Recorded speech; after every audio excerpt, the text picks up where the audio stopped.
All right, hi there, bears and Webelos. Are you so excited to earn your Whittling Chip? Well, let's get started. So for the bear claws requirement, first of all, we need to learn about the different kinds of knives. Now, I have here a knife that I often use.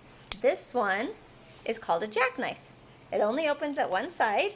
A jackknife can have one or two blades. Mine only has one, and you can hear it clicks. This is a locking jackknife, and I have to push this right here to unlock it. That means that I won't accidentally cut it or close it and cut myself. So that's really important. Another kind of pocket knife is called a pen knife. I've got a little picture here because I can't find mine. This is a pen knife. It opens on both sides, and it may have one or two blades on each side. It's very small and lightweight. Okay. It tells me here that pen knives used to be used for sharpening quills that were used for writing, and that Thomas Jefferson used a quill pen to write the Declaration of Independence. So if you wanted that little piece of knowledge, that's in your handbook. These handbooks are really cool. And the third kind of pocket knife, you're probably very familiar with the Swiss Army knife, okay? This is called a multi-purpose knife. And I have one of these, and it's in a backpack somewhere. I know, I'm so organized. But this is a multi-purpose knife. So it might have a screwdriver, it might have an awl, it might have a blade, it might have a little saw, or any number of little things like that. So that is a multi-purpose knife. We need to talk about our knife safety. Now, I want to make sure I cover everything, so I'm going to turn to the handbook. You guys like my handbook? I printed it out on white paper. You bet. If you do not have a handbook at home, the internet is your friend. Just Google Bear Handbook PDF or Webelos Handbook PDF, and you will find a handbook, okay? And you can look up all sorts of really great stuff in the handbook. I really recommend that everybody have a handbook, but if you don't, go to the internet. You can find the stuff you need, okay? So, in our handbook, it has all sorts of rules for keeping us safe with knives, and we need to know what those are. Now, before we start using our pocket knife, we want to make sure we understand all of the safety rules, because I don't want anybody to get hurt, okay? So first of all, I want everybody to understand that a knife is a tool, not a toy, okay? Say it. A knife is a tool, not a toy. Good job. Next, I want you to understand that a sharp knife is much safer than a dull knife, because a sharp knife won't slip as easily. And if it does slip, it'll give you a nice clean cut instead of a jagged, dull, and rusty cut. Okay? Now, it's really important to keep your blade clean and dry. You don't want it to get all rusty and dirty inside there, okay? Next, never ever carry an open pocket knife. So if you're sitting here using your pocket knife and you decide you need to get up and go somewhere, you're going to close it first. Unlock it, close it, nice and safe, okay? When you are not using your pocket knife, same thing, close it right in the palm of your hand and put it away. So you notice that I keep a couple fingers on the blade, make sure that they keep it under control, and then the rest of my hand is open and out of the way, so I am not going to catch any fingers on that blade. When you are using the cutting blade, do not try to make big, sharp shavings or cuts, and we're going to talk about that again, okay? But keep it nice and small and under control. Next, before you even open your knife, you need to make sure you have a safety circle, or what I call a blood circle, because if you get within my safety circle, you might end up bleeding. So you're going to take your hands out like this, both ways, and make sure that there is nobody around you, okay? Next, you always want to cut with your knife away from you, okay? You're not going to cut towards you, because what happens if that slips? You're going to stab yourself. Ouch! So always cut away from you, and never hand the knife to someone blade first. If your knife is out, I'm not going to hand it to you like this. I'm going to turn it over and hand it to you hilt first, or better yet, I'm going to put it away and hand it to you closed. Now, I'm going to make eye contact with you, and I'm going to wait for you to grab it and say thank you. That way, I know that you now have the knife under control. Never ever use the knife on something that's going to make it dull, okay? So you don't want to be carving into live trees or rocks or anything like that, you don't want to break your knife, okay? Don't ever throw your knife, okay? We're going to keep these under control at all times. When you're not using it, you put it in your pocket. Pockets up here, pockets at your side. My pocket doesn't even open. Well, I guess I buttoned it. But you're going to keep it under control and don't ever throw it, okay? And finally, always think before you cut. Do not use your knife to strip bark from a tree or carve your initials into something that does not belong to you, okay? Good job. You remember our leave no trace principles, right? And our outdoor code, be conservation minded. So we're going to use this always appropriately. Okay, so those are the safety rules. Now you're ready to take the safety pledge. So everybody stand up, make your Scout promise, okay? Oh, sorry, we're Cub Scouts. Make your Cub Scout promise sign and repeat after me. I understand the reason for the safety rules. Do you understand the reason for the safety rules? Do you know I want you to stay safe and don't get hurt? Okay, good. Next, I will treat my pocket knife with respect due to a useful tool, okay? It's not a toy. I'm not going to throw it back and forth. I'm not going to play with it and jab things with it or do anything like that. I'm going to treat it like a useful tool, okay? Next, I will always close my pocket knife and put it away when I'm not using it. I will not use my pocket knife when it might injure someone near me. Okay, so remember your blood circle, swing your arms around, make sure nobody is close. Next, I promise never to throw my pocket knife for any reason. Okay, good. I will use my pocket knife in a safe manner at all times. Did you make all those promises? Good job. That means you've earned your Whittling Chip. So the next time I see you, I can sign that and give it to you. But in the meantime, keep practicing safe knife usage. All right, now I mentioned that it's very important to keep our knives sharp and dry. So I'm going to teach you how to do that. I have here something called a whetstone. This is a very big one. Some of them are very small. It doesn't matter, okay?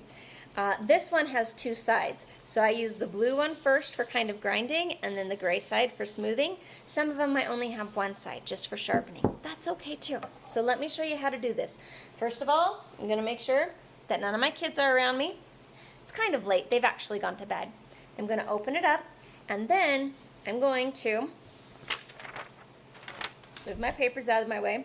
Okay, I'm going to hold this very carefully and I'm going to slide this down the rock. And I'm going to turn it over and slide it towards me. Now this is the only time you will ever slide the knife towards you, okay? And it's just, it's a very easy slide towards you, okay? So on one side and then the other. And you'll just do that over and over again. Up both sides of the blade, just at a slight angle. Now I noticed that, or I mentioned that on mine, I have two sides. So after I've done sharpening it on one side, I'm going to turn it over, and this is going to kind of smooth it out a little bit, okay? So you'll just do that several times until your knife is nice and sharp. Now when you're done sharpening it, it's really important to clean it and dry it and put it away. So when you wipe off your blade, you want to make sure that the blade part is away from you. So you're going to put the cloth on the dull side and just wipe it off nice and gently. Make sure it's all clean and dry, and then you can put it away. Nice job, Scouts. Now, we also need to talk about first aid. Because what if you do slip and cut yourself? What will you do? Are you going to freak out because there's blood everywhere? No, we're going to stay nice and calm, okay? Now, first of all, we need to get it washed, and we need to see how deep it is. So you're going to go wash it with soap and water to get out any germs and bacteria. Now, if it's really deep and will not stop bleeding, you need to go to a doctor. They might need to put a stitch in it. That's okay. Don't be afraid. But usually, you can just get it to stop bleeding right away. It'll be a very small cut. So you'll wash it with soap and water, put on a little antibiotic ointment, and then put on a bandage, right? Just cover it right up, keep it clean and dry for a few days, and it'll be all healed up. Good job. Okay, now the next thing we're going to do is we are going to carve something. Now for your very first project, you might use something very soft like soap. So here's a few things. I've got a little tray to carve on, try to keep the mess contained. I have a little pencil that I use to carve the soap, and I've got my bar of soap. I like to use ivory for this. This is not ivory. This is what I had in my cupboard, because you know what? We're not leaving the house very often, and I didn't think about getting ivory the last time I went shopping, so I found this one in my cupboard. Now, I've already drawn on it an image that kind of looks like a pig, I think. I'm not really very artistic, and it's okay if you're not either. We're practicing and we're learning, okay? Now, when we go to carve, the first thing we want to practice is what's called a stop cut. Make sure there's nobody around me. So a stop cut is when you're going to put a little edge where you want to stop the cut. And then you're going to shave away from yourself. Always away from yourself. So when I come down, I'm going to hit that stop cut, and it's going to stop. So I can just stop right there. Now let's see. We can see that on my thing, I need to carve off quite a bit back here and around here. So the first thing you're going to do is start shaving it down to that part, okay? We're just going to keep on keeping on. I can't wait to see what kind of projects you guys do. Now I want you to do 2 projects. I want you to do one on something soft like wood, and then I want you to see if you can find a little piece of pine and do something actually on wood. That'll be so cool. What are you going to make? Well, make sure to send me a picture when you're done so that I can mark you off. Do you guys think you got it? Will you be safe with your knife? I'm counting on you. All right, I'm going to let you go work on your project now. I'm going to work on mine, and we're going to see how they turn out, all right? All right, Cub Scouts, how's your whittling coming? Mine's coming, I think. You can see I have a little bit of an outline going on. I've tried to got his little tail over here and little piggy snout. Does it look like a pig? It does too. Be nice. Okay, so now that you've kind of got an outline and you've carved it down to within about 1 centimeter of your outline, you're going to start adding some details, okay? Now I hope you're having fun with this. Make sure that you've chosen something simple, okay? Don't get too detailed right now. Just a basic outline, maybe a fish or a bear. I think my pig is going to be difficult enough for me as it is. But keep on working. Remember, little tiny whittling chips, because if you take off too much, you can't put it off. But if you take off just a little bit, you can always take off more. All right. Good luck. Have fun. Okay, how's it going? I think I'm about done as it's going to get. Here's my little piggy. You know, we got some little details on him. I didn't scrape off the words from my soap. You're welcome to do that. But I didn't give him eyes. Do you think that's okay? You know what? I gotta tell you a secret. I have been a scout leader for a long time, like 9 years, and I have never done a soap carving before. True story. So here's a few things that I've learned.